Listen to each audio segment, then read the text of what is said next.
No, என் புருஷனை நான் விட்டு கொடுக்க மாட்டேன். என் புருஷனை நான் விட்டு கொடுக்க மாட்டேன். என் புருஷனை நான் விட்டு கொடுக்க மாட்டேன். விட்டு கொடுக்க மாட்டேன், விட்டு கொடுக்க மாட்டேன்னு இங்கேயே சொல்லிக்கிட்டு இருந்தா என்ன பிரயோஜனம்? இந்த பாரு, அந்த சாரதாவை உன் பொண்ணு இப்ப ஆன்டி ஆன்டின்னு கூப்பிட்டுக்கிட்டு இருக்கா. அம்மான்னு கூப்பிடுறதுக்குள்ள ஓடி போய் குடும்பத்தை நடத்து. இல்ல அவ அம்மா ஆயிடுவா, நீ ஆன்டி ஆயிடுவ. சீக்கிரமா பொட்டி எடுத்துக்கிட்டு புறப்படு. நான் எதுக்கு பொட்டி எடுத்துட்டு புறப்படா? அவளை அந்த வீட்டை விட்டு போக வைக்கிறேன். என்னைக்கும் இல்லாம என் மேல ஏன் அவ்வளவு அக்கறை? எனக்கு எப்பவுமே உன் மேல ஒரு தனி பாசம் தான். அப்படி ஏன் என்ன விட்டுட்டு போன? அதுவா, ஒரு சின்ன கோவம், அதனாலதான் விட்டுட்டு போயிட்டேன்.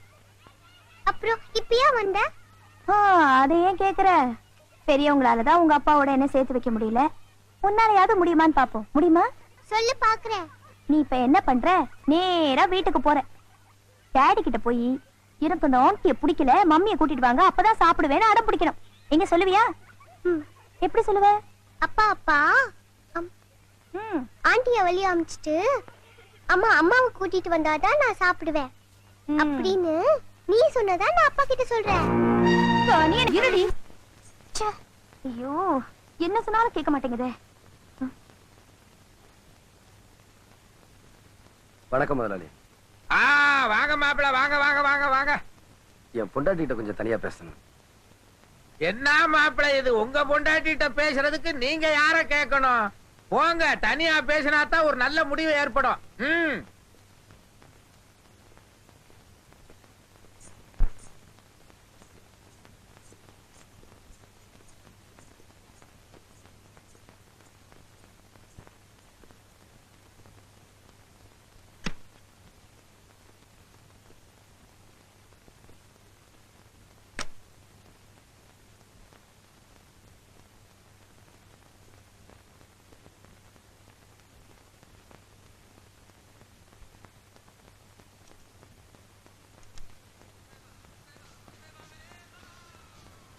பரவாயில்லையே, உங்க குழந்தைக்குதான் புத்தி வரலனாலும் உங்களுக்காவது புத்தி வந்திருக்கேன்.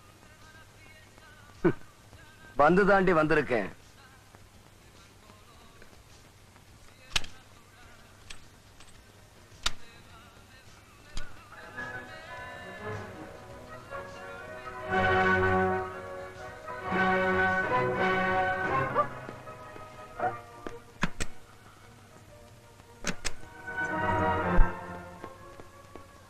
வாங்க மாப்பிள, கதவை சாத்தின வேகத்தை பார்த்தா என் பொண்ணை சரி பண்ணிருப்பீங்க போல இருக்கு.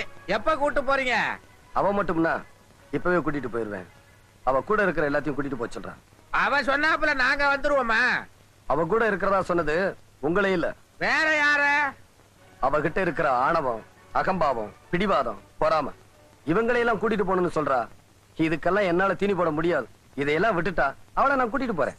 அட பாவி, நீ நல்லா இருப்பியா? என் பொண்ணை போட்டு இப்படி அடிச்சிருக்கியே. வாடி. பாத்தீங்களா இந்த கொடுமையை? பாத்தீங்களா? கிளி மாதிரி வளர்த்த என் குழந்தைய எப்படி போட்டு அடிச்சிருக்கான் பாத்தீங்களா? நீ மனுஷனா இல்ல மிருகமா? நான் அப்பவே சொன்னல நான் சந்தேகப்படுறேன்னு. இப்ப என்ன சொல்ற? இதே மாதிரி உன் தங்கச்சியை நான் கொடுமைப்படுத்திருந்தேன்னா நீ சும்மா இருப்பியாடா? சொல்டா. இருடா. ஏன் மாப்பிள, என் மக என்னதான் தப்பு பண்ணியிருந்தாலும் இப்படி போட்டா அடிக்கிறது? இந்த வீட்டுல உங்களை எல்லாரும் அலட்சியப்படுத்தினாலும் நான் ஒருத்தன் தானே மதிப்பும் மரியாதையும் கொடுத்தேன். அதை எல்லாத்தையுமே கெடுத்துட்டீங்களே. எதுக்காக அடிச்சீங்க சொல்லுங்க? அவன் மனுஷனா இருந்தா தானே. குட்டி,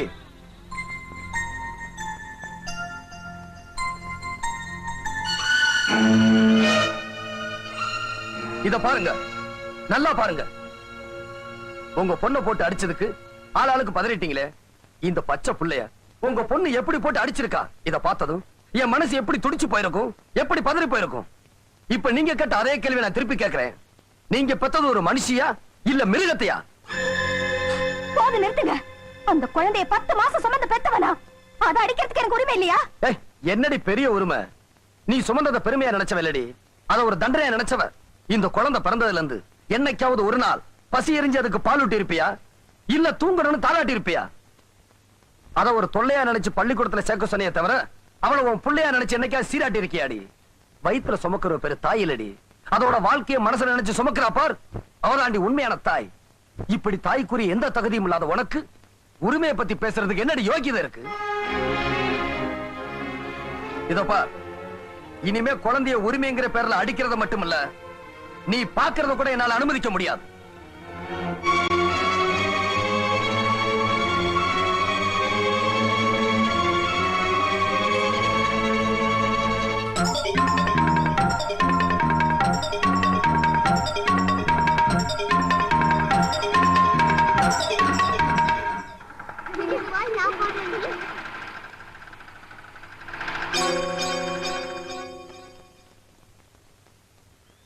சாரதா, சாரதா, சாரதா,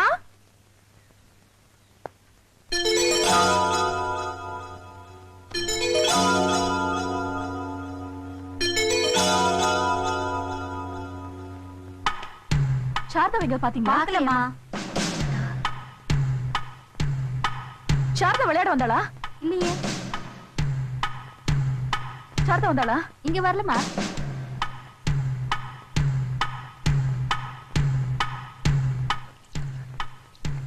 சாரதாவை காணோம், பாத்தீங்களா? இல்லையேம்மா. இல்லையா? சாரதாவை எங்கயாவது பாத்தீங்களா? இல்லையேம்மா. இங்கதான் விளையாடிட்டு இருந்தா எங்கேயோ புள்ள நீ காணோம். பெத்திருந்தா தானே புள்ள பாசம் உனக்கு தெரியும். அதான் இவ்வளவு அலட்சியமா இருந்திருக்க. எவ்வளவு பெத்த புள்ள தானே, அதான் இப்படி. பெத்தவங்களை விட இவங்க தான் அந்த புள்ள மேல ரொம்ப பாசமா இருக்கு. ஆமா, பாசமா போலாத பாசம். வாயை மூடிட்டு போமா. குழந்தை எங்கன்னே தெரியலையே. நீ ஒண்ணும் கவலைப்படாத. குழந்தை இங்கதான் எங்கேயாவது விளையாடிக்கிட்டு இருக்கு. மருதுவுக்கு போன் பண்றேன், எப்படியும் தேடி கண்டுபிடிச்சிடலாம். மனசை அழட்டிக்காம வீட்டுக்குள்ள போமா. சரி.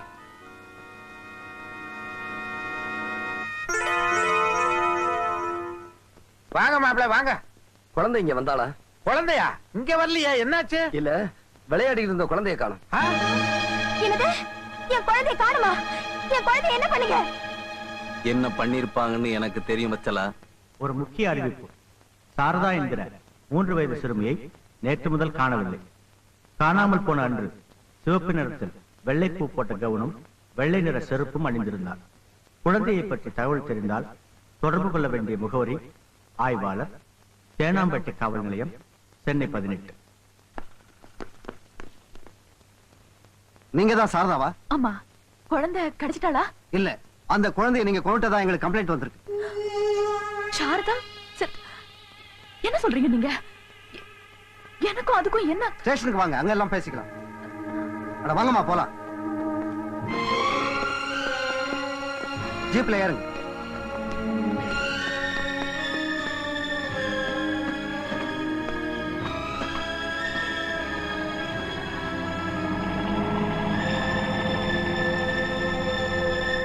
அந்த குழந்தையோட அப்பாவுக்கும் உங்களுக்கும் கள்ள தொடர்பு இருந்ததாகவும், அதுக்கு அந்த குழந்தை தடையா இருந்ததாகவும், அதனால அந்த குழந்தை நீங்க தான் கொண்டதாகவும் அந்த குழந்தையோட அம்மாவும் அவங்க அண்ணனும் கம்ப்ளைண்ட் கொடுத்திருக்காங்க. சுத்த பொய் சார். என் குழந்தை மேல இவங்க உசிரிய வச்சிருக்காங்க. பெத்த புள்ள தன்னை விட இந்த அம்மா மேல பிரியம் வச்சிருக்காங்கிற பொறாமையில தான் இப்படி ஒரு பொய்யான கம்ப்ளைண்ட் கொடுத்திருக்காங்க. எனக்கு தெரியும் சார், என் குழந்தை நிச்சயமா செத்து இருக்காது. அது எங்கேயாவது காணாம போயிருக்கும். அவசரப்பட்டு எந்த முடிவு எடுத்த மிஸ்டர் மருது, ஆதாரம் இல்லாம நான் எந்த முடிவும் எடுக்க மாட்டோம். கான்ஸ்டபிள். Yes sir. குழந்தை காணா போன அன்னைக்கு போட்டிருந்த ட்ரெஸ் தானே? ஆமா. இது குழந்தை கையில போட்டிருந்த வளையல் தானே? ஆமா. இது குழந்தை போட்டிருந்த செப்பல் தானே? இது மூணும் திருவாமியூர் கடற்கரை ஓரமா ஒதுங்கி இருந்துச்சு. இல்ல, நான் இல்ல. சாரதா சாகல. அவ செத்திருக்க முடியாது. சாரதா மேல நான் எவ்வளவு அவள நான் இல்ல மருது, நான் கொல்லல. நான் எப்படி அவள? என்ன நம்புங்க மருது, ப்ளீஸ் ப்ளீஸ் என்ன நம்புங்க.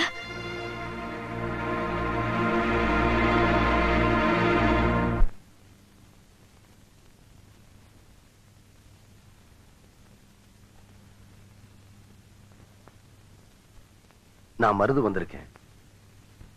என் முகத்துல நீங்க ஏன் முழிக்கலன்னு எனக்கு புரிஞ்சு போச்சு.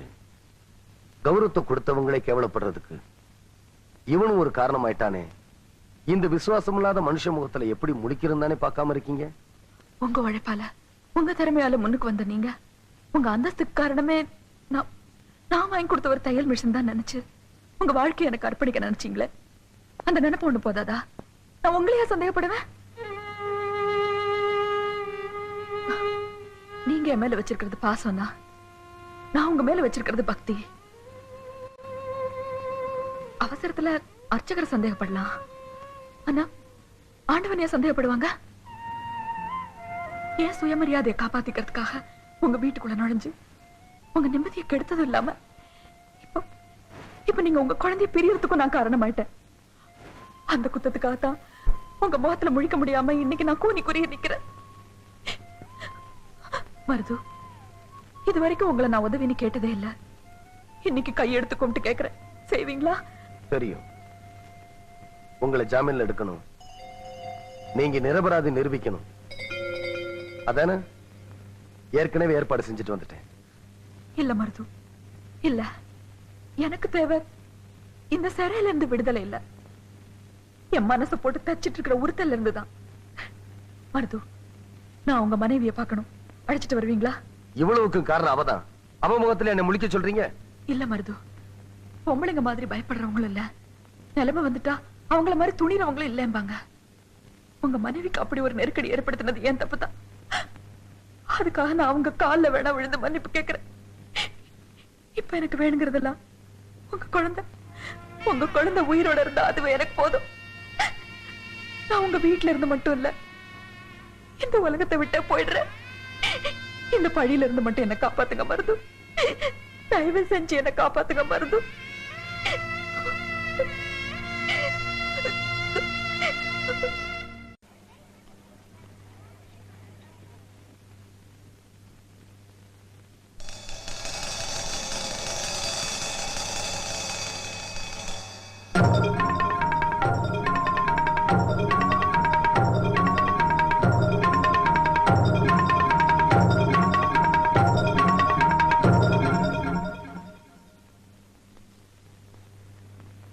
உங்க பேர் தானே வத்சலா? ஆமா. நீங்க எது வரைக்கும் படிச்சிருக்கீங்க? பிஎஸ்சி. உங்க வீட்டுக்காரர்?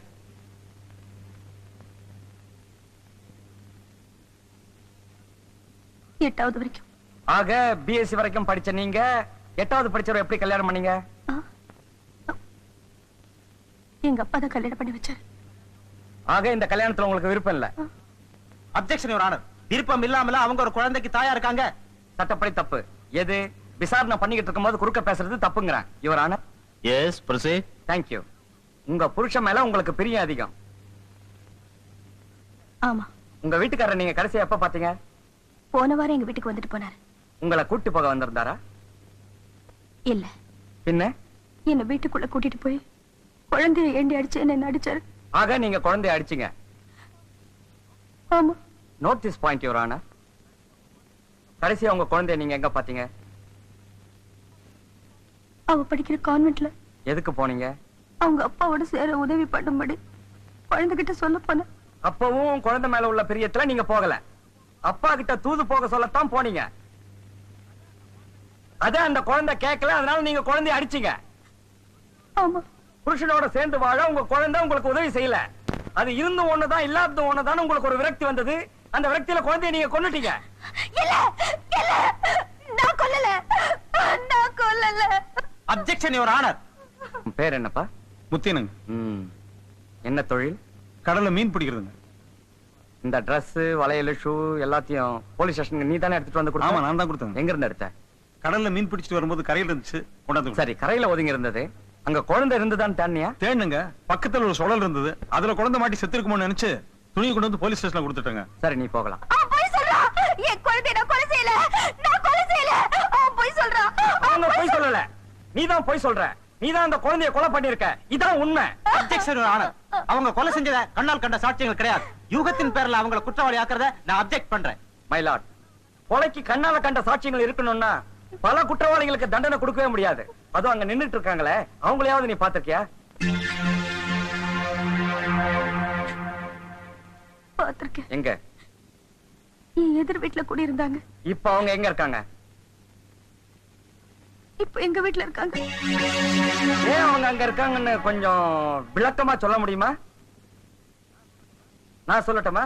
உங்க புருஷனுக்கு அந்த பொண்ணுக்கும் தொடர்பு இருக்குன்னு நீங்க நினைச்சீங்க, உண்டா இல்லையா? ஆமா. அந்த தொடர்பு நீங்க கண்ணால பாத்தீங்களா? இல்ல.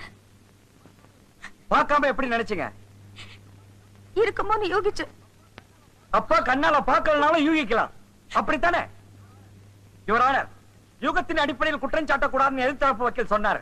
ஆனா அவங்க கட்சிக்காரி அதே யூகத்தால சாரதா மேல பழிய போட சாரதாவுக்கு ஊருக்குள்ள இருந்த மரியாதையும் போயிடுச்சு, நடக்கிற இந்த கல்யாண நிச்சயதார்த்தமும் நின்னுடுச்சு.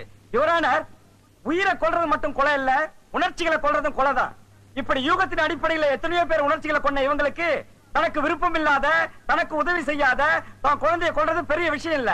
அந்த குழந்தை கொல்லப்பட்டதுக்கு கண்ணால் கண்ட சாட்சியங்கள் இல்லைனாலும் சந்தர்ப்ப சாட்சியங்கள் இருக்கு. யுவர் ஆனர், இவங்களுக்கு தண்டனை அளிக்கும்படி கேட்டுக்கொள்கிறேன். Judgement reserved.